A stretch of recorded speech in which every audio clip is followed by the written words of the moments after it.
Taking on the role of an HR manager at a company, discussing sexual harassment in the workplace to the department managers of the company. Did you know that 72% of sexual harassment cases go unreported? 72%. 98% of companies have sexual harassment policies in place, but only 51% of those companies enforce their policies, according to iSight. Pay attention, because we all are in the same workplace, and sexual harassment can happen to any one of us, and we should work together to prevent that from happening. I've been working as a human resource manager for the last 10 years, specializing in sexual harassment.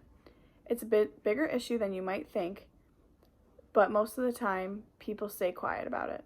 I'm here to change that. Today, I will discuss the different types of sexual harassment there are, the negative impact that sexual harassment can have on an individual and a workplace, the specific ways that we can prevent sexual harassment from happening in the workplace, and what you can do if you witness sexual harassment in the workplace. There are two different kinds of sexual harassment. The first is quid pro quo, and the second is hostile work environment. Quid pro quo simply means this for that. In a workplace environment, this can mean trading sexual favors for something like a promotion, a pay increase, or to avoid termination. For example, if a supervisor said, "You have to have sex with me or you're going to get fired." On the other hand, a hostile work environment involves anyone in the workplace, for example, peers, upper management, supervisors, customers even.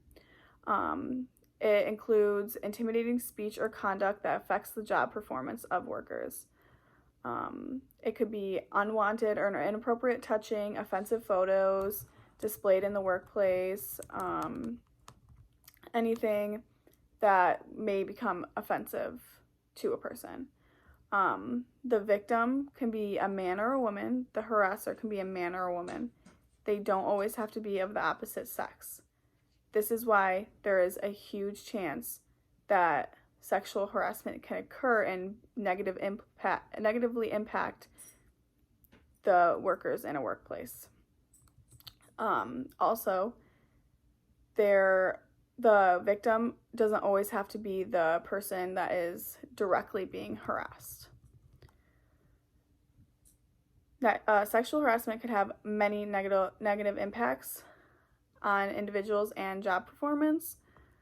The three that I will be discussing today are emotional effects, mental effects on mental health, and physical impact. The emotional impact that sexual harassment can leave on a person are anger, fear, humiliation, guilt, powerlessness, and loss of control. When it comes to mental health, if someone is being sexually harassed, they can develop anxiety, depression, panic attacks, experience PTSD, difficulty concentrating, loss of motivation, substance abuse, and suicidal tendencies. The physical impact may not be as noticeable as the others, because if you're not physically being harmed when you're being sexually harassed, it can be hard to identify it. But the physical impact that can happen is increased stress levels, headaches, fatigue, sleep disturbance, eating disturbances. Not only do these negative impacts from sexual harassment affect the individual being harassed, but it also affects their job performance, which in turn affects the company. Obviously, the concern is for the individual more than the company, but it goes further than that. So there are specific ways that we can prevent sexual harassment from happening in the workplace. As managers, you guys are the heads of your department, and you need to look out for behavior like this. The first thing that we can do is clarify our expectations policy-wise. We need to clearly define it, thoroughly explain the zero tolerance policy. Give examples of inappropriate conduct so that we are very clear in what we expect and what is not acceptable. and we need to thoroughly explain the consequences that could happen if our employees do not follow these policies.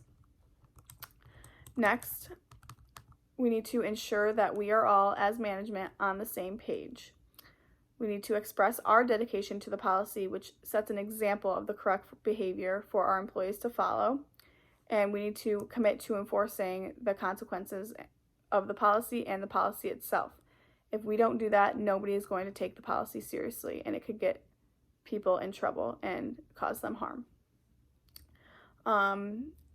If a consensual relationship begins within our company, we need to have the two people confirm the consensual relationship, agree that the relationship is not professionally linked, acknowledge the sexual harassment policy, and agree that there will be no retaliation if the relationship ends.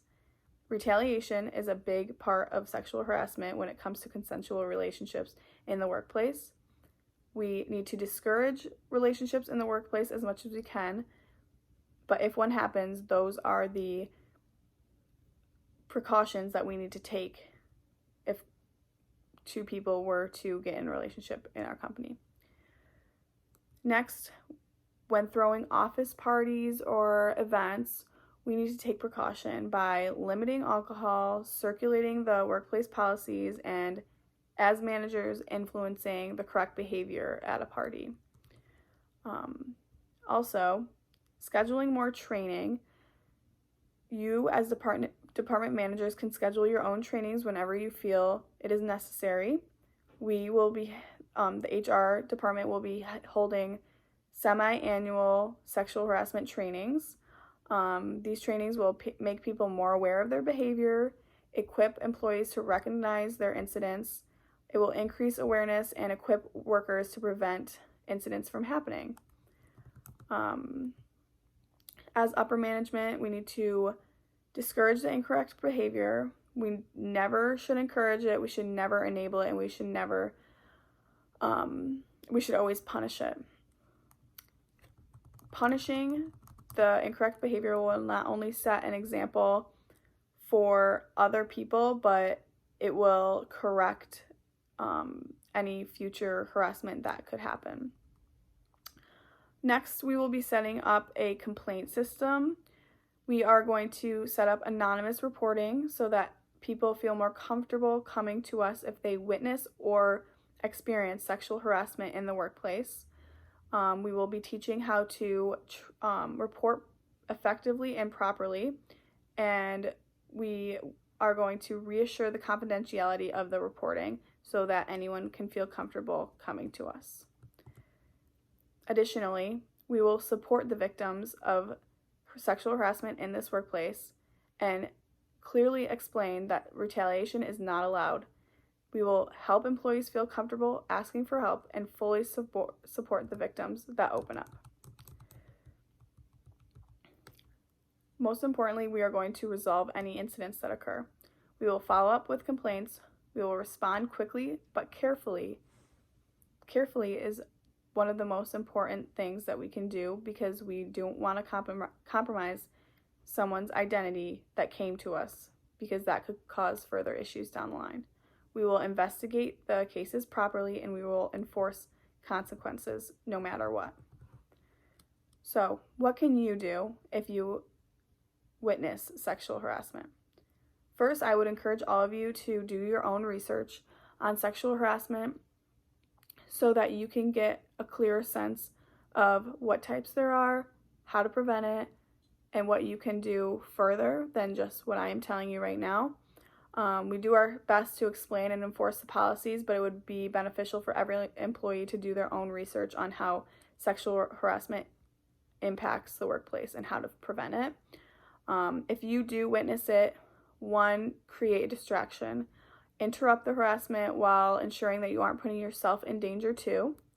You can ask the victim directly if anything is going on and offer to go with them if they have to meet up with the harasser.